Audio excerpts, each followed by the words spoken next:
All right. Hello, everybody. Welcome to the Wavecast, episode 8. This is a no thrills Wavecast today. There's no fancy coloured backgrounds. I'm not using my special camera. There's no fancy graphics. There's no thrills, bare bones, minimalist Wavecast today. I'm just in a temporary Airbnb. I'm working on the next module. Just haven't had time to get all the kit set up. So we're just going minimal today. How you guys doing? So far, we've only got 4 people. We have some more people to show up. We've got John, Corey, Tony, Raj Kumar. Hey, Tony.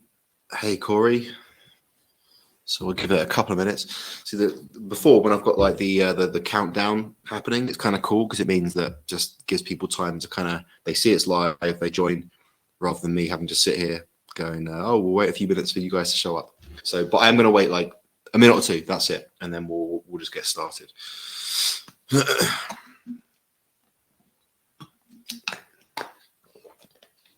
How have you guys been doing? Have you guys been doing any trading? Have you guys been doing any charting, any analysis? How's it been going out there in the markets?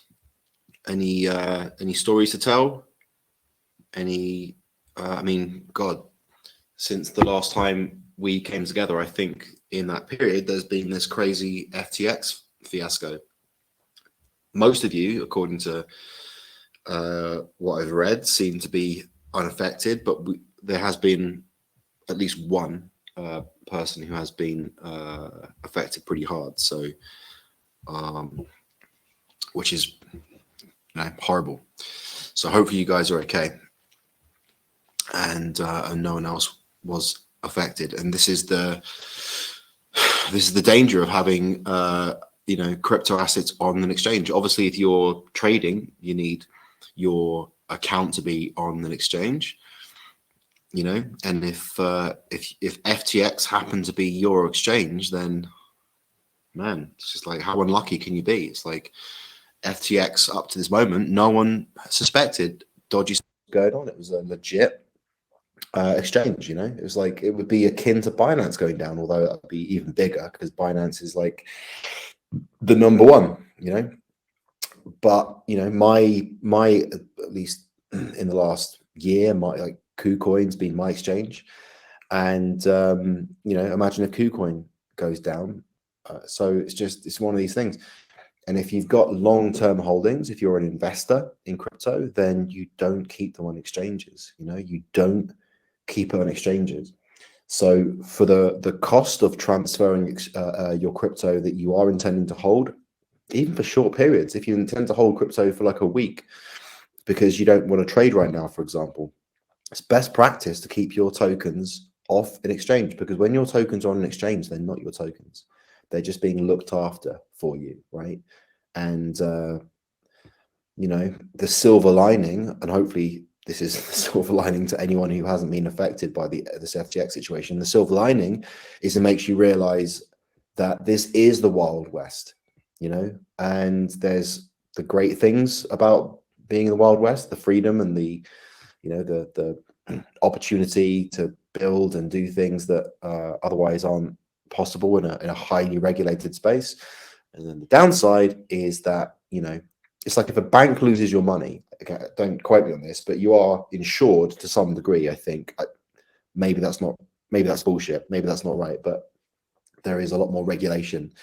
So if you've lost all your money in FTX, there's nothing you can do, as far as I'm aware. Yeah, there's nothing you can do. So the silver lining is that it makes you realize that if you've got long-term holdings like Bitcoin or whatever, you don't keep them in an exchange. You keep them in a wallet that you control. You have the private keys to the wallet. Ideally, a cold storage, a wallet, a ledger, nano, that kind of thing. You don't keep them on exchanges, because all the time your crypto is on an exchange, it is now potentially, hypothetically, you are trusting the exchange with your assets. They now have your assets, and when you withdraw, you hope they will honor their they're promised that yes, they will give you the money back, but when the money's on the exchange, it's not yours anymore, it's theirs, right? And so pick the exchange that you use carefully. And this is frustrating when I'll hear from some of you guys and you'll say, yeah, I've got my crypto on this exchange and I've never fucking heard of it, some obscure exchange. And it's like, I'm thinking, why did you choose that exchange? And if I haven't heard of the exchange, it's alarm bells straight away. I'm like, what exchange? Who are you sending your crypto to? Man, just stick with the top ones: Binance, KuCoin, like the ones that in the list in the community. I've given the list of like referral links, right? These are all the top exchanges, not all of them, but these are like the main ones. But even then, FTX was on that list, right? FTX, one of the top exchanges, multi-billion-dollar exchange, and then we found out that there was all kinds of shenanigans going on in the background where they didn't have the assets, that they didn't have all. There was like, what was it, an $8 billion hole? Is that what they said? An $8 billion hole where it's insane, man. But silver lining, this situation definitely will have increased the demand of depositors, of people on exchanges. They will demand more transparency from the exchanges. They will demand independent audits, and all that kind of stuff. And you can see some of you have messaged in the community saying you've received I've received emails from exchanges like almost on the same day. I got an email from KuCoin, I got an email from Binance, I got an email from a bunch of exchanges saying we're being transparent, here's what we're doing to show you. So clearly the pressure's on, right? And all of them are now thinking like, fuck, we need to demonstrate that we have your assets, they're safe and all this kind of stuff, because now everyone is hyper aware of the possibility of these exchanges doing some shenanigans. So silver lining, right? When anything like this bad like this happens, like the Luna incident, this incident, whenever these bad things happen, it's tragic, obviously, because people can lose everything. They can lose their whole life savings, absolutely horrible. But the silver lining is that the space learns, develops, grows, like with Luna and all of the stuff that happened with the weaknesses in the game theory, the tokenomics, the way it was designed, that meant it could be attacked like it was. It's like, so the next project that seeks to create a decentralized stablecoin, maybe King Silver will be one of those projects in the future, who knows, will look to that and go, right, how can we make sure that can't happen to us, and the new and existing exchanges will have to meet the demands of customers saying, how are you not going to do what happened to FTX? How can I trust you, right? And if exchanges refuse to provide that kind of evidence, then some new exchanges will come and saying, hey, these guys won't prove what they can't prove, all the stuff that you want them to prove. Well, here's a new type of exchange where everything's transparent and, maybe like a decentralized exchange or something like that. And, and it can happen. Like I remember when I like back in 2016, when I started, the exchange I used was Poloniex.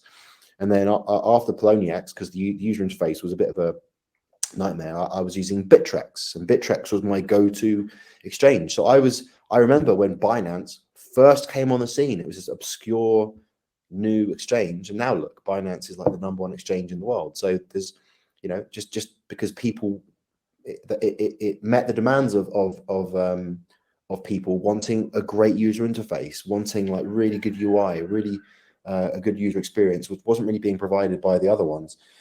So if people demand transparency that these centralized exchanges aren't able to give, then it will give rise to this new for a new kind of supply to meet the demand. And it's as terrible as it is, these things happening to the people affected. In the macro, it leads to ultimately the entire space learning from it, improving. Maybe that's me being an ever optimist. I don't know, but I believe in this space. I believe in the values at the core of it and where it's headed. And with King Silver, I hope to play a role, right? To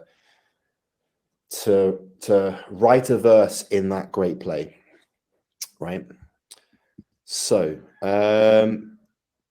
sweet. All right. Well, there's 9 of you, so it's a very small one today, but you're my favorites.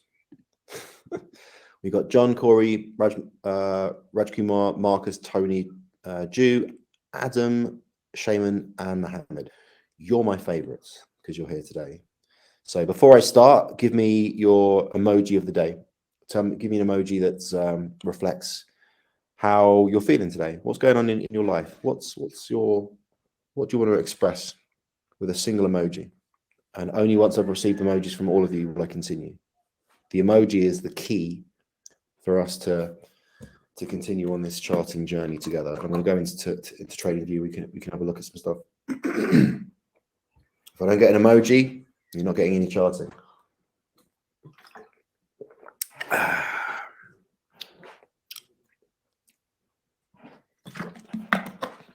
I've only got 2 emojis so far. It's not enough. I need at least 5 emojis from 5 people, or we're not going to continue. So we've got 1, 2, 3, 4. We need 1 more. 1 more, or it's not happening. There it is. Shaman comes in with a 5th one. All right.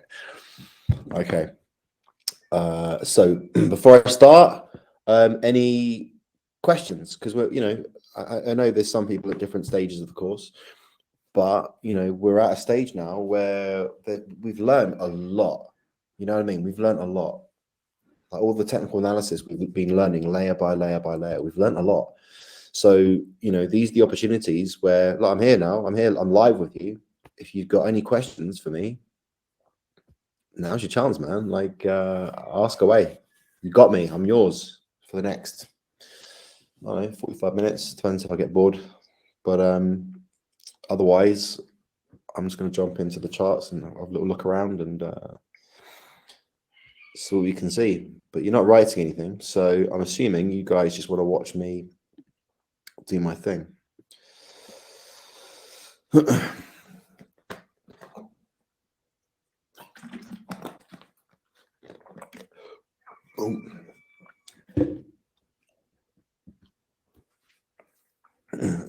Shaman's writing something. I'll let you finish what you're writing, and then then we'll see.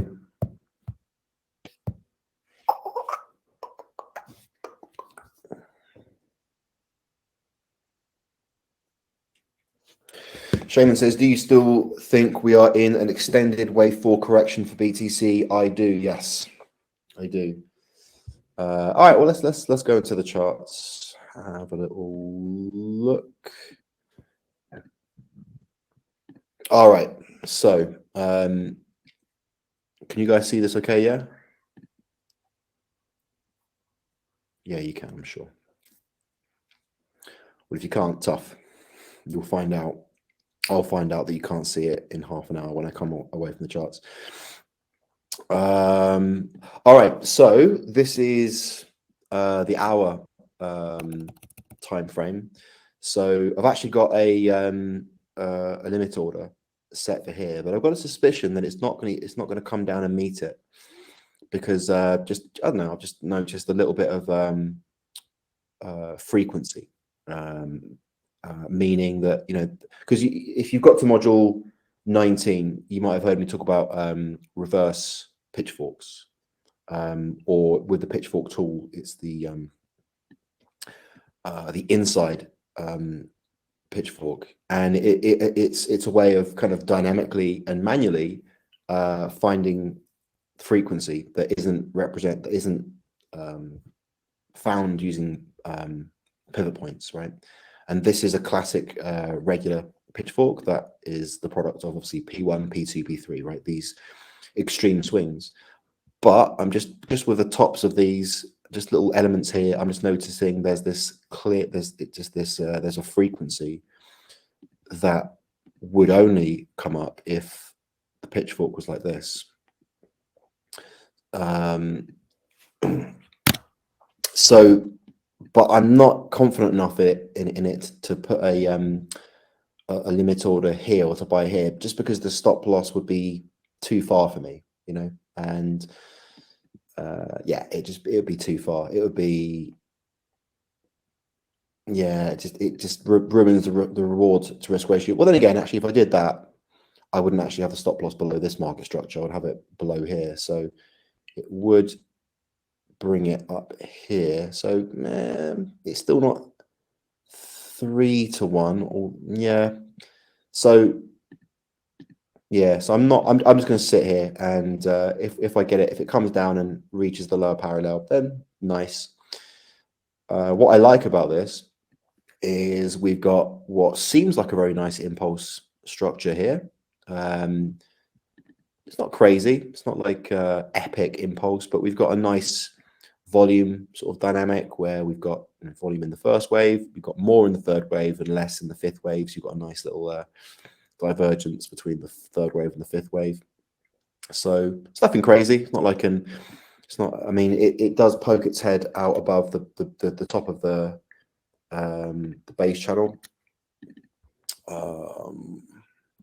You know, so we get something like that. It comes back down, and it does like come back down, get some support on the base channel, go up, find some support in the middle of the base channel. So yeah, I'm happy with that being an impulse, you know.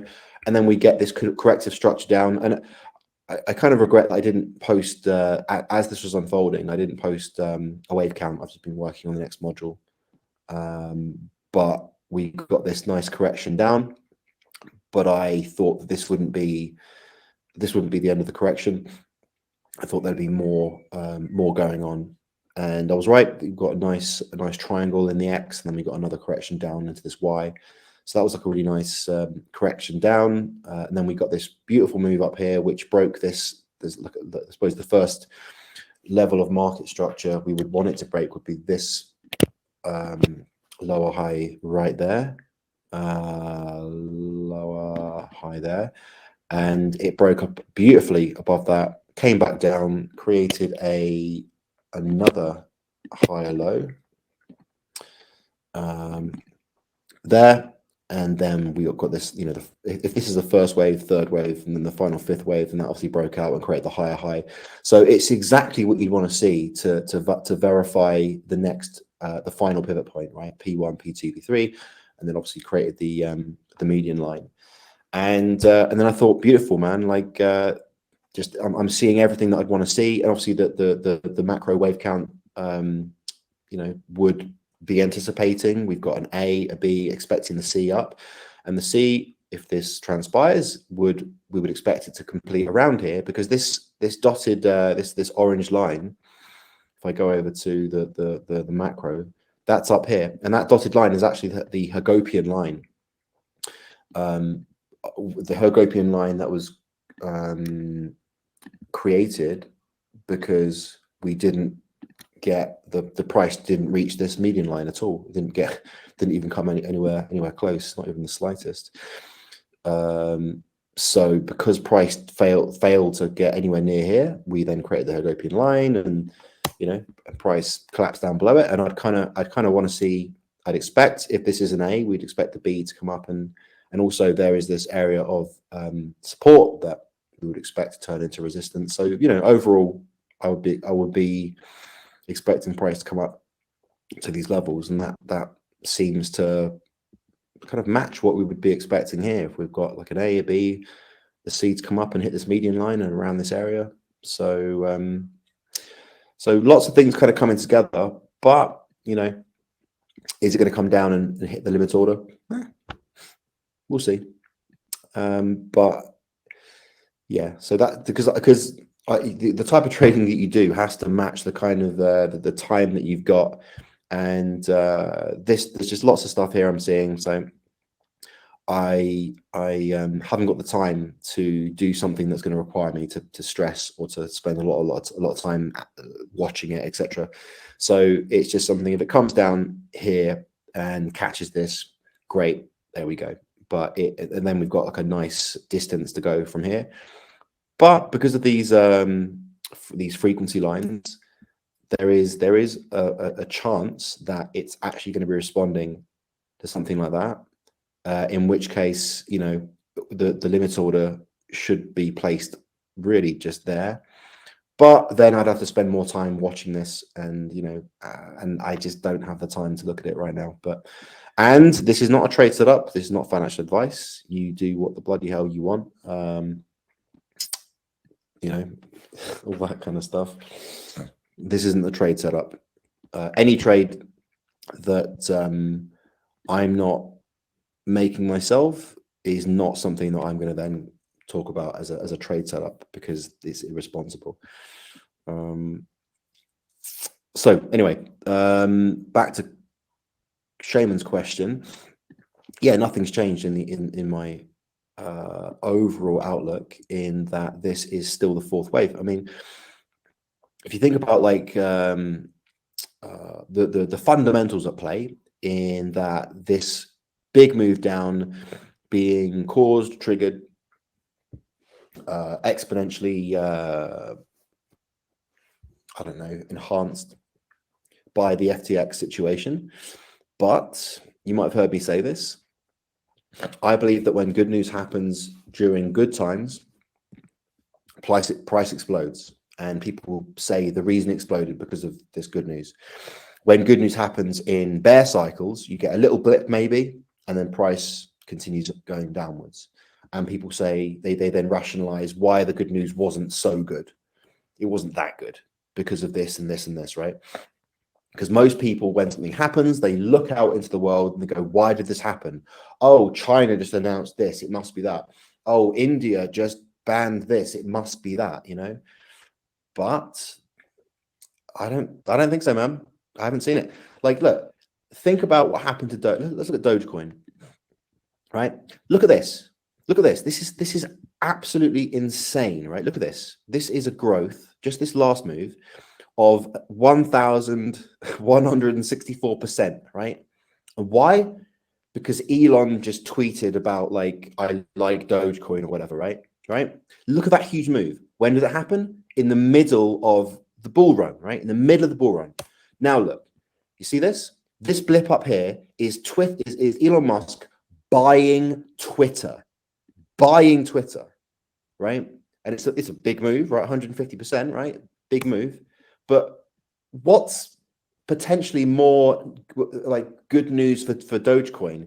Elon Musk, who's a fan of Doge, owning the #1 social network in the world, or Elon Musk just tweeting about Dogecoin? Which one do you think should have created the biggest move, right? Obviously, Elon Musk, he's a fan of Twitter, owning the world's biggest social network. Yet, which one had the biggest effects on the market? Him making a few tweets. Why? Because those tweets happened in the middle of a bull run. And now he's made this epic good news for Dogecoin that's made in the middle of a bear cycle, and price has come up, and then it's come back down. So it's only now, from where it started, it's up like 30%, 35, 40%, right?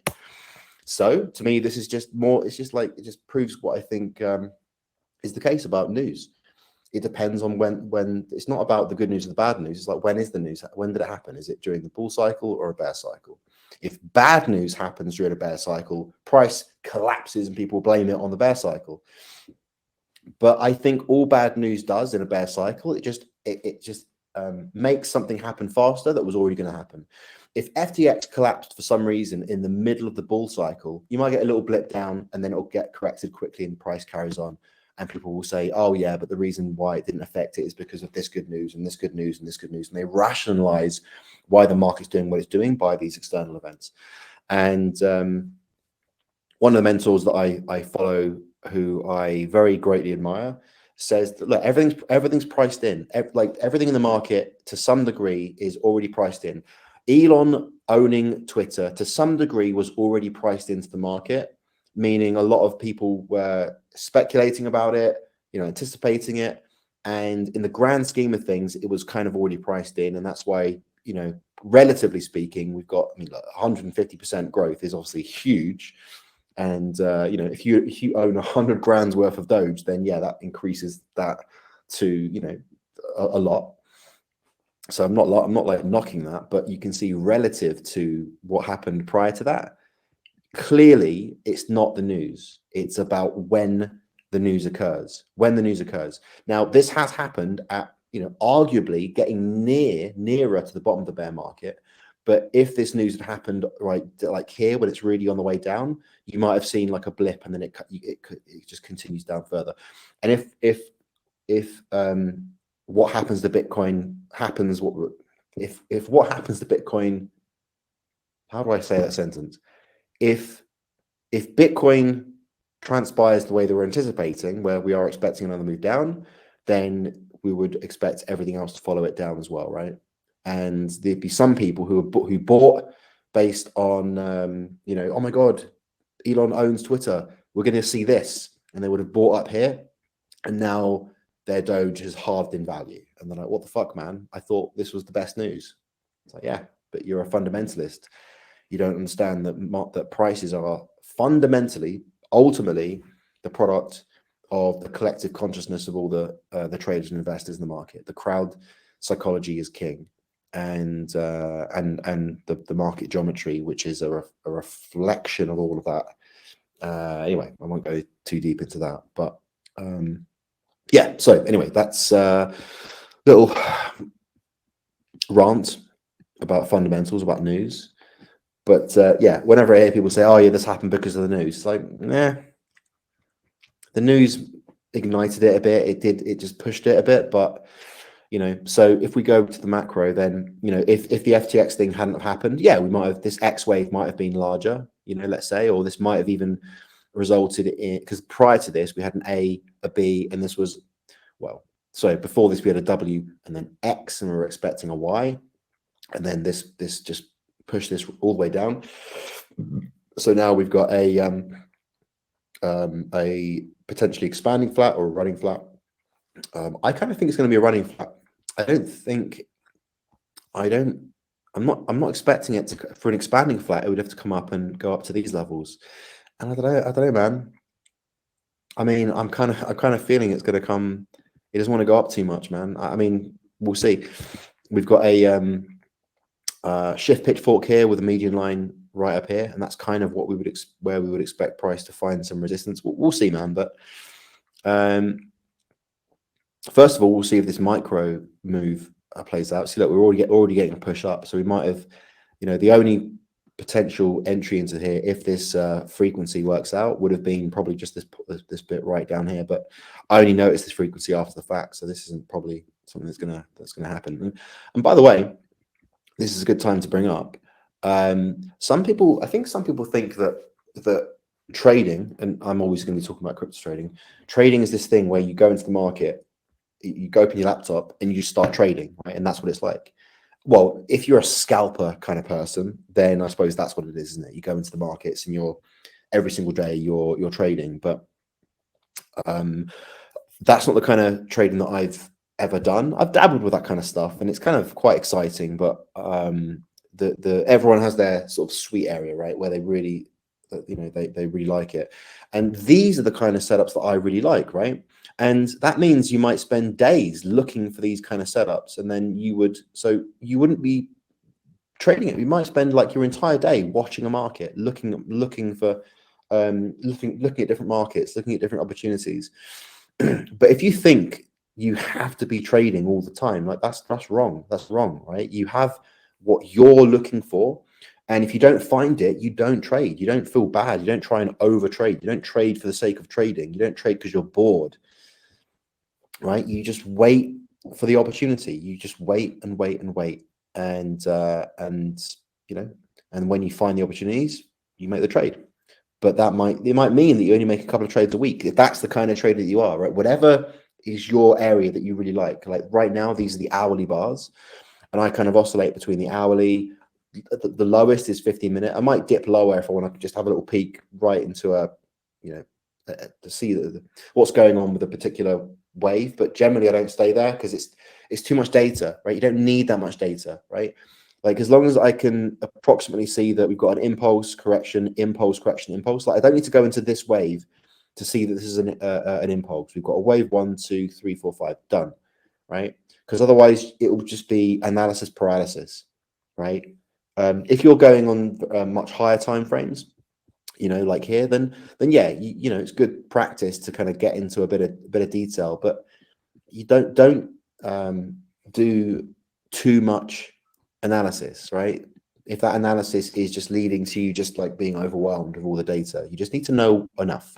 You just need to have enough of the waves identified where it gives you that edge, that probabilistic edge where you think, okay, got a W and X, we're expecting a Y down, or in this closer time frame, we've got our A wave down.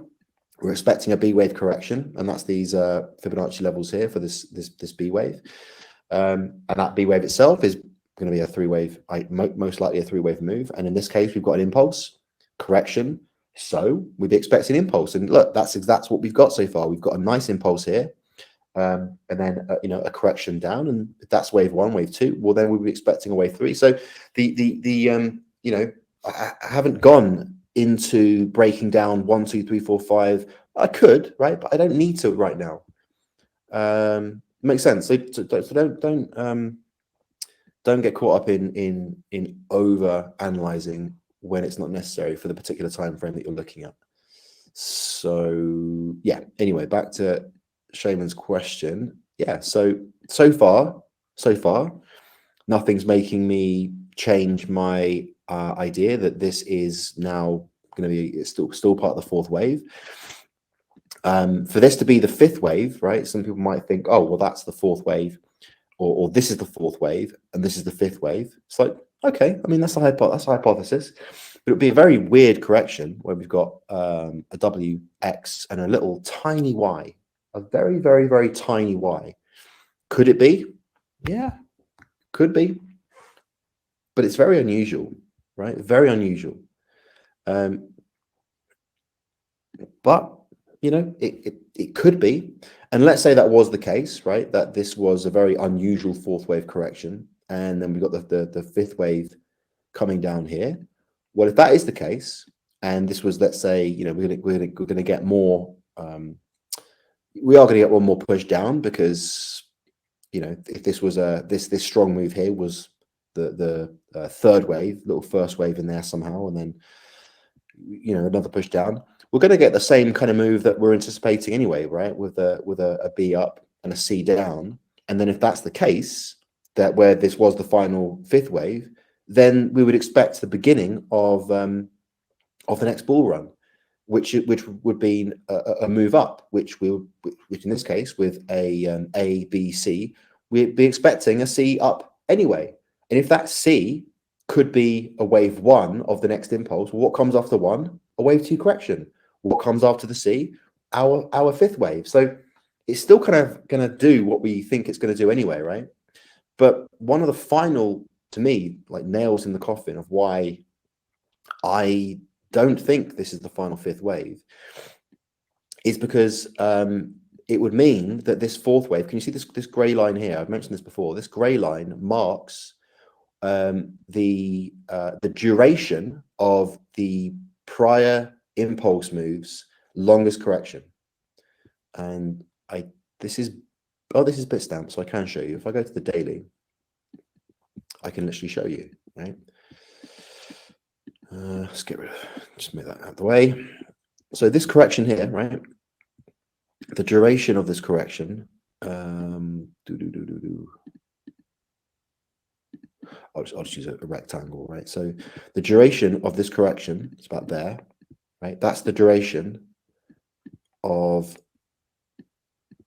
maybe did I measure this wrong? Or maybe I might have moved it by accident. Yeah, God, I might have moved it by accident. When you're sort of clicking and dragging, I reckon I might have clicked that and dragged it. But you might remember from one of the modules that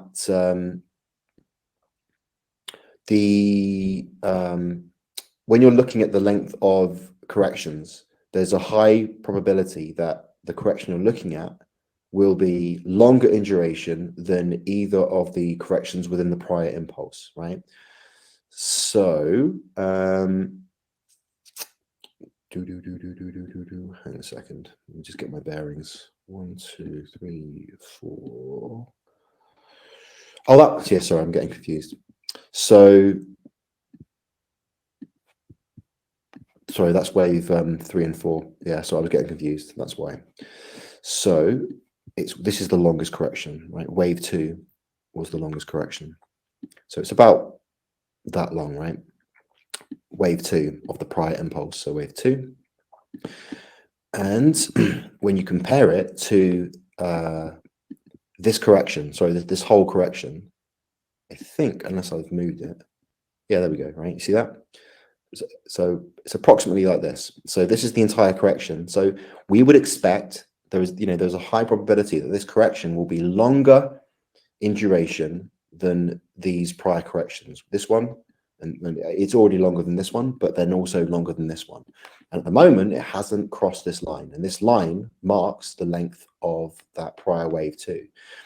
So if this is the final wave 5, well, it's got to keep on going until we cross this line, because if it completes, like if this is the final 5th wave, I mean, it's going to complete, I mean, before this line. And if it does, then this correction is now shorter in duration than that wave 2, and it's not the most probable thing we're likely to see. So that's why that's not my primary. It's not something I'm looking at, and just given the fact that I don't think that's the end of the correction. It's kind of weird, very, very weirdly shaped. So I think what the FTX thing has done is just lengthened it's probably turned what could have been a regular correction or a WXY. It's just kind of forced this correction into a potential different shaped correction. And I think this is still part of the same correction. We've got this channel, this beautiful channel down here. We've got this move, correction, and it came back down. And where did it find support? Right on the edge of the corrective channel. So correction. I just think that's the correction right there. Still part of wave 4. That's what I'm seeing. I could be wrong, obviously, but that's what I'm seeing. And I suppose the real vindication will happen if this plays out like the wave count that I've got, which is price will come up, complete a B wave, come back down, and complete the C wave, which will be if this is an A, a B, then the C will be kind of down here, and this is where the pitchfork is. This is the median line down here, and also the bottom of this corrective channel, and we'll see. And then if that plays out, then it will be quite a strong running flat correction. And because it's so strong, I don't see the expanding flat. I don't see it coming all the way up here. I think it's going to come up and maybe come up to, again, if it plays out, it will come up to this kind of area. It will be a C wave. It will be impulsive. Some people will get excited because if it reaches this level here, which is like 14,500, obviously that's like a all-time low in recent history, and you'll get loads of people panicking and stuff, and then we'll get an impulse. And imagine it going from like 14 or 15,000 up to 20,000. You'll get people talking about, that's it, the bottom's in now, and if this wave count is correct, and that all that does is actually complete the 4th wave, then we'll be in for like the final boss, the final capitulation down to like 11,000 or 10,000 or something like that. But like the further out into the future you go, the more kind of meaningless a forecast is, in the sense that you're just speculating. Like it's one thing for me to say, well, based on the wave count, I'm expecting a move up here, right? Because that's a move you can trade. But beyond that, saying, well, I think price is going to go up here, then down here, and then it's going to have like a 5-wave move up here, and then it's going to come down. I'm just drawing lines. This doesn't mean anything. Like anyone can draw lines like this, because unless you're going to program the exchange to buy here, sell here, buy here, sell here, which is obviously ridiculous, it doesn't mean anything. It's fun to do, right? And it's saying, well, based on the wave count I'm seeing right now, this is a possible future. But in terms of like useful forecasting, it's best just to stick with what the price is sort of suggesting right now, right? And right now, this geometry that I've noticed, it kind of feels like price isn't going to go any lower. It has like dinged almost the 61.8% retracement, which is what you'd expect with a wave one. And it kind of feels like it's going to follow this market geometry, which is kind of really nice. And it's gonna launch up, and this particular geometry I've just drawn would happen to just become the base channel, kind of.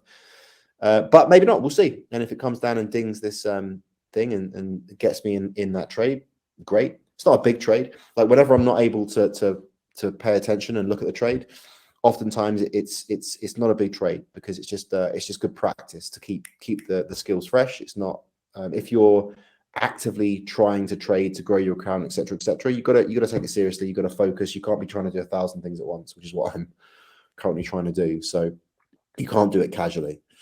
But anyway, I'm gonna pop back in the chat and see if you guys are saying anything. Marcus says, does anyone else keep freezing? No, it's fine for everyone else. Just refresh. Use Google Chrome. That seems to be the best browser for this. Tony says, do you think the fifth wave could go as low as sub 12, 13K? Yeah, of course. Yeah, why not?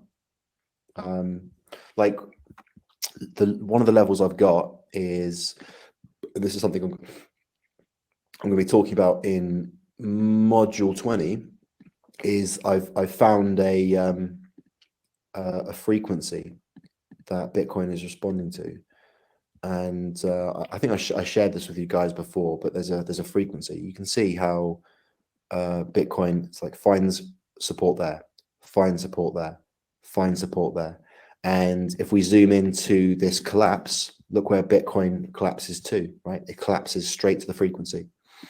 Right, it rises up, stops at this frequency. I don't know if you can see that. Right, you see that? See that frequency? And the same thing here. And this is market geometry. So it's found resistance multiple times on that frequency, collapses down, and no one can see this. No one can see this. No one's got this in the chart. This is something I discovered. It pings that frequency there, and so that's another reason why I've got this energy point here, right? Because this next level, this is like the blue ones here are the major ones. We can see price has found support on these levels, all the way down there, all the way there, all the way there. And the next level is, I've got here 14,000, right? And because this is before, when I was talking about 11,000 before, this is when I was looking at like over here, right? 10,000, 11,000. But look, if we get this correction down to here and then Bitcoin comes up, well, then if the next potential like drop off base level is looking like 6, 7, 7.5, 8,000, 9,000. Who knows, man? Well, look, I don't know. I don't know what's going to happen. I'm not saying price is definitely going to go down to these levels. I'm just saying I've recognized, these drops, these levels, these resistance frequencies, and we'll see, man. We'll see. But in fact, did I draw? I wonder if I'm sure I've done this before. Actually, let me just change the opacity back of those lines.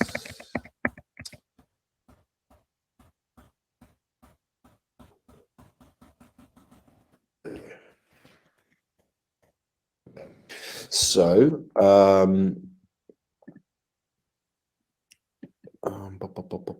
actually, I was going to do a Fibonacci extension, but we haven't got the fourth wave hasn't completed yet, so we can't do that. But we could do a C wave, because we've got an A B. We could do a C wave extension. Have a little look at that.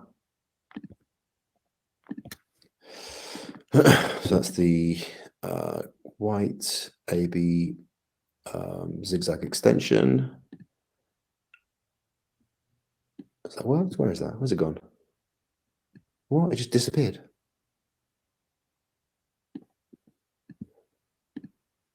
hang on.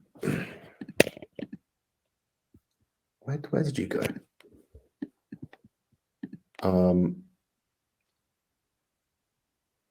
AB zigzag extension. Okay, that just disappeared. Let's try the green AB zigzag extension. Why is it disappearing?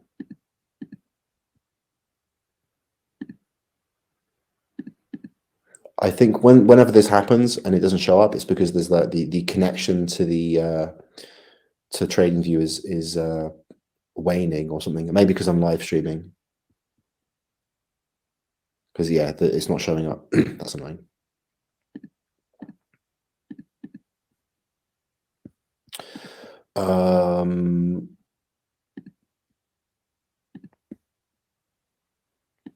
Yeah, so it's probably going to just show up. In fact, if I refresh this, let's see if that works.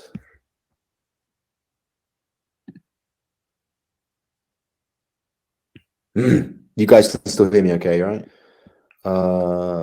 Shaman says, that's an excellent point regarding Doge, Elon on Twitter. Really good observation, Andy. Could we be seeing a wave 1 and 2 and the beginning of wave 3 after where we originally thought the intermediate wave 4 ended? After where we originally thought the wave 4 ended, could we be seeing a wave 1 and 2, beginning of a wave 3? Do you mean like a bullish wave 1, or do you mean a bearish wave 1, 2, and this drop was 3 of wave 5? No, I don't think so, man. I mean, I get what you're saying. Let me just go back and let me try and get this Fibonacci doodah working. See if it works now.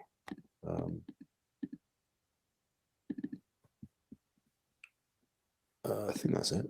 Wait,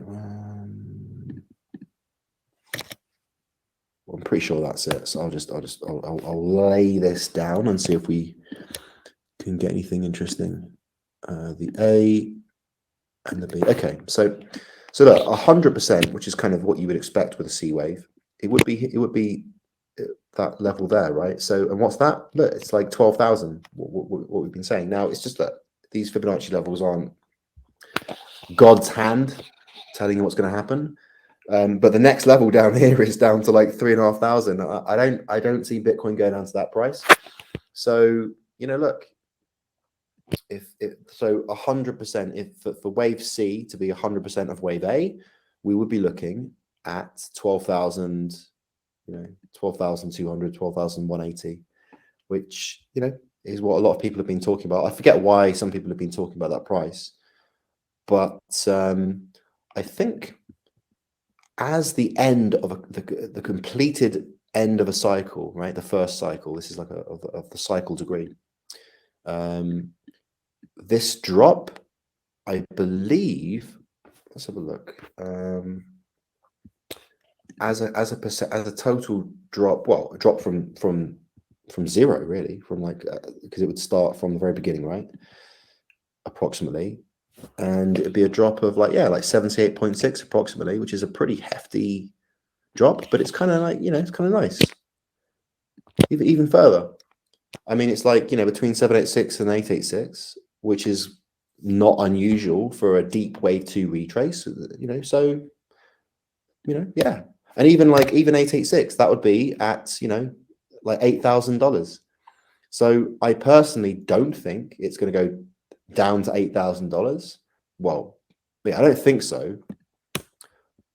But but who knows? But you can see how the 100% level. I might as well keep this here. That's at just over 12,000. And we'll see, man. We will see. And that's the cool thing about Elliott Wave. It gives us an extra dimension, extra kind of analytical lens that we can look at this through. That if you're just working with Andrew's pitchforks, you're not going to really have that kind of that outlook. So let's go back into the chat, see if you guys are saying stuff. You're not. You're being all quiet and shy. Okay, so we've got 8 minutes left. We've got 17 people now. So give me an emoji telling me how you're currently feeling about the economy, about finances. When I did this at the beginning, I had 5 emojis. I want 10 emojis now. I want 10 emojis from 10 different people. Otherwise, you're all in big trouble. Big trouble. It's got to be an emoji that reflects how you're feeling about the future. And there's 17 of you here, so if I don't get 10, it's not good. It's not good at all.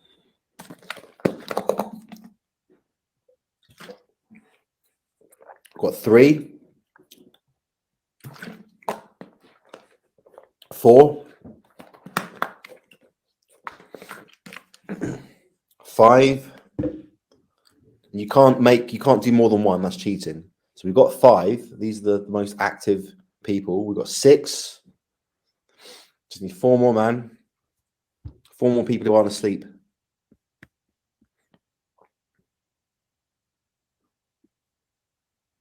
Got a couple more. So we've got 1, 2, 3, 4, 5, 6, 7, 8. Just need 2 more, man. There's 9. There you go. Shaman comes in right at the end. Good, you're not all asleep. That's good. Doing the Wavecast to people all tucked up in bed doesn't really inspire me. It's not too inspirational for me. Cool, wicked. All right. Paul says, with what you've said about overtrading, how feasible is it to become a full-time? How easy is it? Sorry, how feasible is it to become full-time trading without scalping? Well, because look, when you're scalping with much smaller moves, right? Because you're zoomed in, right, to the minute bars, maybe even less. There's some traders, that scalpers that do the second bars. The thing is, the more active the price action, right? Personally, the way that I teach, the way that what I've been teaching you, it's a different game, right? It's different kinds of analysis. That's probably more kind of order flow. Kind of analysis. Like Elliott wave, it takes time to do your wave counts. It takes time to check your wave counts, to and with the Andrews median lines, looking at market geometry, it's not really suited for the kind of scalping where you just got all this fast moves and stuff. But I'm not a scalper, right? So this is something, if you really enjoy that level of activity, that excitement, then you should find someone who does that. But the stuff that I do, I teach what I do. I teach what I love, and it's something that's a little bit more slower paced. Like the deeper I will go is 50-minute bars, but even more comfortable is like the 30-minute bars. That's me, right? So, but that means that the trades I'll be making will be much larger trades. There'll be bigger swings.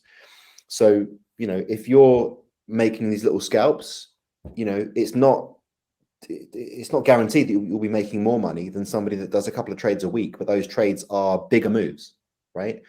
And also it also depends on your account size, because to be a professional day trader, or to be a professional trader, means that that's your job, right?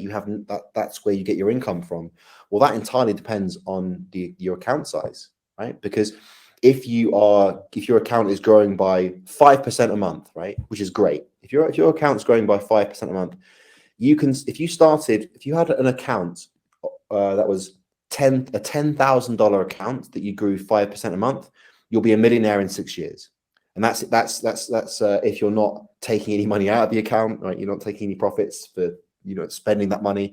You're not adding any money. So it's not a perfect example, but it shows you that 5% a month is amazing. You can become as wealthy as you ever want to be with 5% a month. That's incredible, right? That's a great goal to have. Totally possible. It's a great goal to have. But if you're generating 5% from your account per month, well, if you've got $1,000 account, you obviously can't live on that, unless you're living in a hut somewhere in the jungle with a miraculous Wi-Fi connection, and this is why, as you go on this journey, you've got to have your day job. You've got to have, assuming you haven't got some massive account, especially when you're learning, you've got to have your day job. You've got to have your business, whatever you're doing to bring your money in. You've got to have that pressure taken off you, because if you're learning and you're like, man, I need to crack this in a month or I'm screwed. I need to be profitable this month, otherwise I'm screwed. that it's not going to work. It's not going to work. I think I mentioned this in the last wave count. You've got to have your bases covered. You've got to have your food. You've got to have your living costs. And that might require you to have a job here and there. Whatever you're currently doing, when you get into trading, in my case, crypto trading, it's not like, right, I'm quitting my job. Like, going to your boss, fuck you, I quit. No, not yet. Not yet.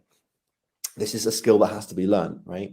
So you've got to get your bases covered, and then you've got to, once you have the skill down and you've demonstrated consistency in your simulations, then you start doing it live, and then you start growing your account, and you turn $1,000 account into eventually a $2,000 account, and then a $5,000 account, and a $10,000 account, and at some point in the future, you'll be able to start taking some money out, but and living off it. But the path to that, is probably going to involve getting other investors involved, because if you can prove consistent profitability, consistent results, and you can demonstrate to originally in the beginning, friends and family, look, I'm getting 4% a month on average.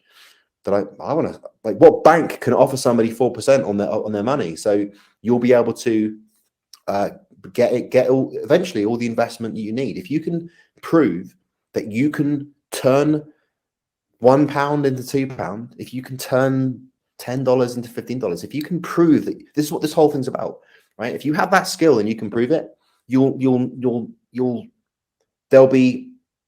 never not have enough money, because think that there is billions of dollars in the world looking to be put somewhere, just desperate. Where can I put this money? Where can this money grow?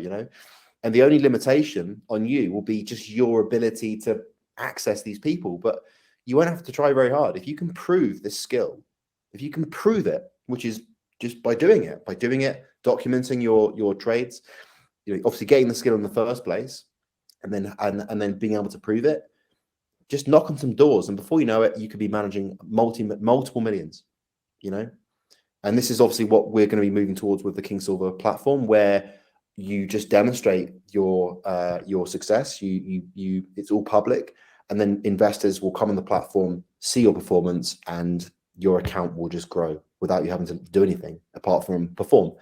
And that's the cool thing about King Silver. So that's the end of the Wavecast. It's 7 o'clock my time. I'm going to go cook some food. Hope you guys have enjoyed it. Hopefully I answered your question, Paul. When on a bit of a rant there. Charlie says, Andy, and if in the analysis I see a clear 1, 2, 3, 4, 5 impulse move, it's viable to take it? No. When you say take it, you mean you see a coming impulse move? Like, maybe, but what else is going on? Like, on its own, it's not enough. You've counted 5 waves, or you've seen there's a correction. Okay, but what else? It's not enough. This is why when people first get into Elliott Wave, they lose money, because they say, "Wow, I've counted 1, 2, 3, 4. That means 5's coming." Like, just because you've counted it doesn't make it true, right? It's like this is why there's so much more to this. Is what I've been teaching you. So just progress through the course, and don't do anything that isn't being taught on the course. And if you do count, if you're new to this and you do count, and you think, okay, there's an impulse coming, a 5th wave or a 3rd wave, simulate it first. Simulate it over and over and over. Document it in a spreadsheet so that you can prove to yourself, right, that like 2 out of every 3 times I think the 5th wave's coming. 2 out of every 3 times I'm right. And you get a good entry. You're not stopped out. You reach your targets. Prove that to yourself over and over with the simulated trades, with the document it, so that then you can then start using that particular strategy with live. But if you haven't proven it to yourself, if you haven't simulated it, and you're coming to me saying, Andy, I counted 1, 2, 3, 4, 5, and I put money in and I lost my money. It's like, why did you do that? Had you proved that to yourself? Because what you'll find is that you try and do it, it fails, and you think, why did that fail? And then you learn, I wasn't factoring in, I haven't learned Kennedy's channeling techniques yet. I wasn't looking at the retracements of that 4th wave. I didn't look into the 4th wave and see the subwave structure of that 4th wave. I didn't look at the 3rd wave and look at that subwave structure and actually prove it was a third wave. I didn't do this, I didn't do that. Oh, okay. Keep simulating and failing. Simulating, fail. Why am I getting this wrong? Right? Because then you're learning for free, right? You're not losing money by just fucking gambling, right? Don't do it. Hopefully that helps, Charlie. Yeah, cheers, Paul. Thank you, Marcus. Thank you, Shaman. Thank you, Jeffrey. Right, that's it. I'm gonna grab some food. This has been Wavecast episode 8. I'll see you in the next one. Take care, guys.